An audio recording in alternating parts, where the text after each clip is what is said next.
وہ دو بڑے حادثات ہوئے ہیں، بہت بڑی ٹریجڈیز، کہ جن کی وجہ سے آج تک مسلمانوں کے دل زخمی ہے، اور ان ٹریجڈیز کا خمیازہ آج تک مسلمان بھگت رہے ہیں۔ ان میں سے پہلا حادثہ امیر المؤمنین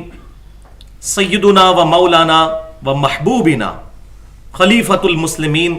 عمر ابن خطاب رضی اللہ تعالی عنہ کی شہادت ہے، جس پہ پچھلی دفعہ میں نے تقریباً 112 منٹ کی گفتگو کی تھی۔ سیدنا عمر فاروق رضی اللہ تعالیٰ عنہ کے فضائل صحیح الاسناد احادیث کی روشنی میں،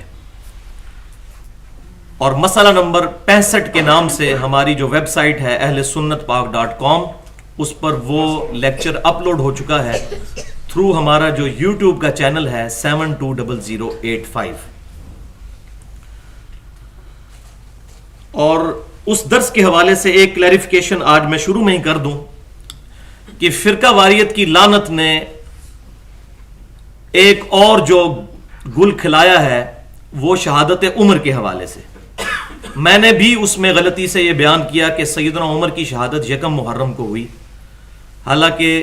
یہ بات صرف وہ سنا کے سننی والی بات ہے، پڑھا کے سننی والی بات نہیں۔ یہ تو چند خوارج نے 10 محرم الحرام کو جو واقعہ صحیح سند کے ساتھ اہل سنت اور اہل تشیع دونوں کے ہاں ملتا ہے کہ واقعہ کربلا ہوا، اس واقعے کو ڈائلیوٹ کرنے کے لیے کہ اس کا امپیکٹ کم پڑے تو یکم محرم کو سیدنا عمر کی شہادت کا دن مشہور کر دیا، حالانکہ یہ بالکل غلط بات ہے۔ اور میری اس ویڈیو کے ذریعے اس میں رجوع بھی ہو جائے گا۔ میں نے اس پر کافی تحقیق کرنے کے بعد اس رزلٹ پر پہنچا ہوں کہ کسی بھی اہل سنت کے محقق نے آج تک ان 1400 سال میں سیدنا عمر کا یوم شہادت یکم محرم نہیں لکھا، بلکہ ذوالحجہ کا آخری عشرہ ہے،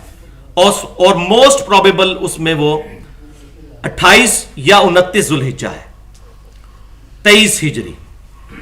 کیونکہ سیدنا عثمان غنی رضی اللہ تعالیٰ عنہ کی بیعت ہو چکی تھی 29 ذوالحجہ تک۔ ایک ضعیف روایت ملی ہے اور وہ بھی کلیئر نہیں کرتی، وہ صرف یہ ہے کہ جب ہم سیدنا عمر کو دفنا رہے تھے تو یکم محرم کا چاند نکل آیا تھا، لیکن یہ بھی روایت صحیح سند سے ثابت نہیں ہے،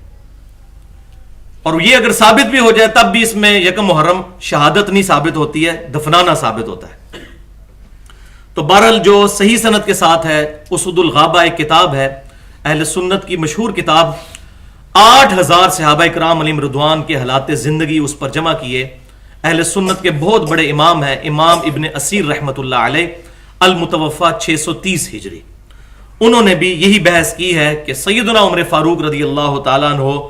ذوالحجہ کے مہینے کے آخری عشرے میں وفات پا چکے تھے، اور اسی دوران سیدنا عثمان غنی رضی اللہ تعالیٰ عنہ کی بیعت ہو چکی تھی۔ بہرحال پھر بھی ذوالحجہ میں ہی ہماری گفتگو ہوئی، کچھ محرم میں ہوئی۔ اور دوسرا حادثہ جو بہت بڑا حادثہ، اسی کی کنٹینیوشن، کیونکہ صحیح بخاری اور مسلم کی متفقن علیہ حدیث ہے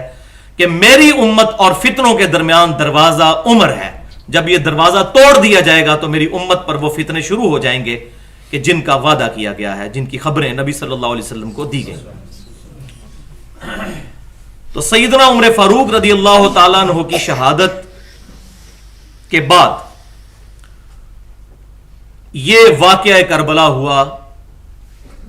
61 ہجری کے اندر، نبی صلی اللہ علیہ وسلم کی وفات کے 50 سال کے بعد۔